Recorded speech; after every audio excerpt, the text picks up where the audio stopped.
Something important is unfolding in France right now, and the stakes are getting higher by the hour.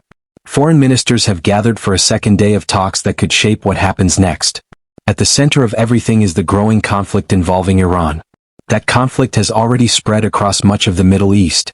And now, global powers are being forced to respond. The focus of these meetings is not just discussion, but direction.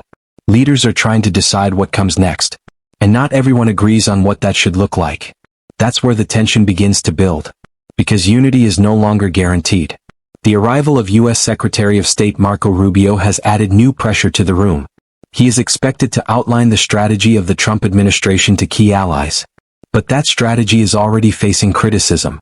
Some allies are questioning not just the plan, but the legality of the war itself. And that changes the tone of the entire meeting. At the G7 summit, even small moments are being closely watched. When Rubio arrived, cameras captured more than just a routine entrance. He stood slightly apart during the official photo. Not dramatically but noticeably. And in moments like this, optics matter. It raised a quiet question among observers. Is this a sign of deeper division? Or just a coincidence in positioning? No one says it directly, but everyone notices it. Because the atmosphere is already tense. Before arriving in France, Rubio made statements that added fuel to the situation. He suggested that U.S. allies should show more appreciation. Specifically, for the role the U.S. is playing alongside Israel and Iran. He argued that this conflict could make the world safer. But not everyone agrees with that view. Several allies have openly challenged that perspective. Some have even called the war unlawful. That's a strong statement in a room built on cooperation. And it creates a clear divide in priorities. One side sees strategy, the other sees risk. Concerns are also growing about the human cost of the conflict. Civilian impact is becoming harder to ignore. Images and reports are shaping public opinion across countries. Leaders know their decisions will be judged at home. And that adds another layer of pressure. Then there's the economic impact, which is already being felt. Energy prices are rising and markets are reacting. Oil supply concerns are becoming part of everyday conversation. And that brings attention to a critical location. The Strait of Hormuz. This narrow passage has become a major point of concern.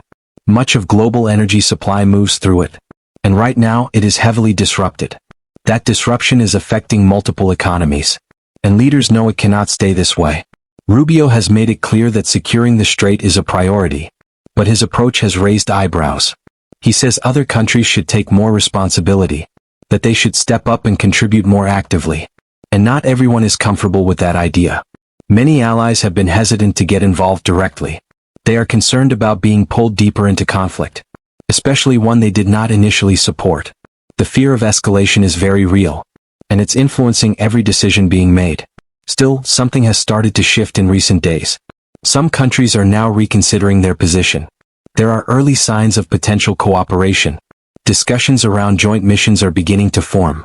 But details remain unclear. Plans are being discussed but not finalized.